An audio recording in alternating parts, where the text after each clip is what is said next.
கர்த்தர் நல்லவர், அவர் கிருபை என்றும் உள்ளது. ஆண்டவராகிய இயேசு கிறிஸ்துவின் நாமத்தினால் உங்கள் ஒவ்வொருவருக்கும் அன்பின் வாழ்த்துக்கள். இன்று அக்டோபர் 6ஆம் தேதி ஞாயிற்றுக்கிழமை. நம்ம எல்லாரும் தேவனை தொழுது கொள்ள, ஆராதிக்க, ஆலயத்திற்கு போவதற்கு வாஞ்சையோடு இருக்கின்றோம். இன்றைக்கு நாம் தியானிக்கும் வசனம் சங்கீதம் 85:9. நம்முடைய தேசத்தில் மகிமை வாசமாய் இருக்கும்படி அவருடைய ரட்சிப்பு அவருக்கு பயந்தவர்களுக்கு சமீபமாய் இருக்கிறது. நம்முடைய தேசத்துல தேவனுடைய மகிமை வாசமாய் இருக்கும்படி, அதாவது தங்கி இருக்கும்படிக்கு என்ன காரியம் இருக்குது அப்படின்னு சொன்னா, தமக்கு பயந்தவர்களுக்கு அவருடைய ரட்சிப்பு சமீபமாய் இருக்கின்றது. இது நல்லா உங்களுக்கு புரியும் நினைக்கிறேன். நம்ம வாழ்ற தேசத்துல தேவ மகிமை வாசம் பண்ணணும், தங்கி இருக்கணும் அப்படின்னு விரும்புறோம் இல்லையா? அப்போ அதற்கு ஆண்டவர் எப்படி எந்த ரூட்ல கிரியை செய்றார் அப்படின்னு சொல்லி பார்த்தோம்னா, அவருக்கு பயப்படுகிற தேவ பிள்ளைகளுக்கு சமீபத்துல அவருடைய ரட்சிப்பு இருக்கின்றதா. எப்படி? அவர்களை ஆசீர்வதிக்கும்படி, தேவ ஜனத்தை ஆசீர்வதிக்கும்படி, தேவ ஜனத்தை விடுவிக்கும்படியாக, தேவ பிள்ளைகளுக்கு அனுகூலம் பண்ணும்படியாக தேவனுடைய கரம் அவர்களுக்கு ரட்சிப்பை அருளி செய்யும்படியாக அவர்களுக்கு சமீபமா இருக்கின்றது.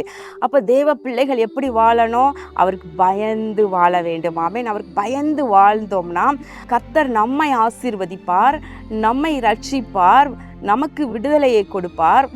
அதாவது பல பிரச்சனைகள், போராட்டங்கள் இவைகளின் மத்தியிலேயே உழன்று கொண்டிருக்கிற தேவ பிள்ளைகளுக்கு கர்த்தருடைய ரட்சிப்பு சமீபமா இருக்கும். அப்ப அவங்கள விடுவிக்கும் பொழுது, அப்படிப்பட்ட தேவ ஜனம் விடுவிக்கப்படும் பொழுது மற்றவர்கள் பார்த்து, தேவனை அறியாதவர்கள் பார்த்து ஆச்சரியப்படுவாங்க.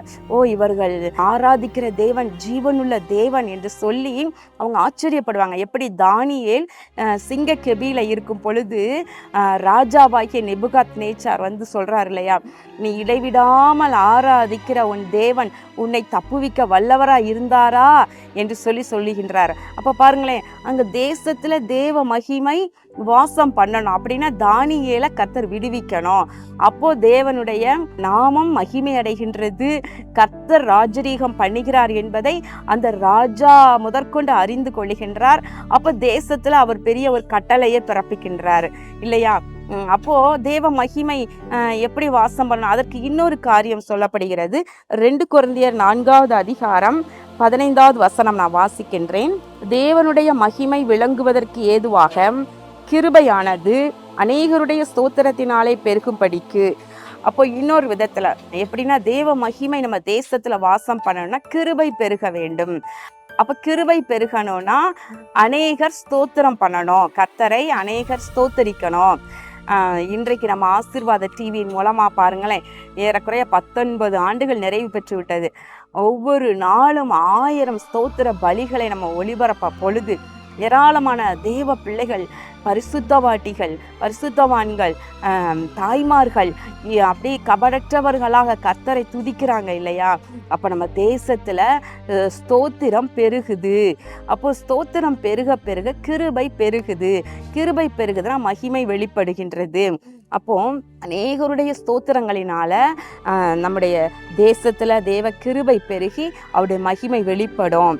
நம்ம தேவ பிள்ளைகளுக்கு ரட்சிப்பு சமீபமா இருக்கும் பொழுது நம்முடைய தேவ மகிமை நம்ம தேசத்துல வாசம் பண்ணுகின்றது. கண்களை மூடி ஜெபம் பண்ணுவோமா?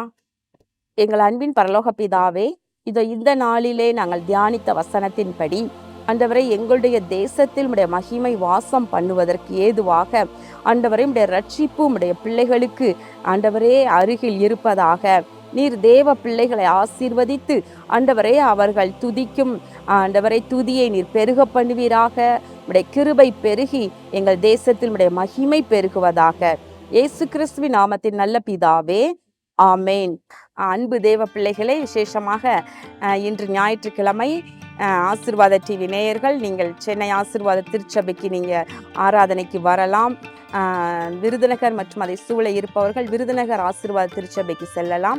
விசேஷமாக இன்று இந்த அக்டோபர், நவம்பர், டிசம்பர் இந்த 3 மாதங்களும் வாக்குத்தத்தங்களை சுதந்திரிப்பது எப்படி என்கின்ற சத்தியத்தை, விளக்கத்தை நம்முடைய சகோதரன் ஆலன் பார் அவர்கள் ஒவ்வொரு ஆராதனையிலும் உங்களுக்கு கற்றுக் கொடுக்க ஆயத்தமாக இருக்கின்றார்கள். எனவே இந்த ஞாயிறு ஆராதனையை நீங்கள் மிஸ் பண்ணாதீங்க.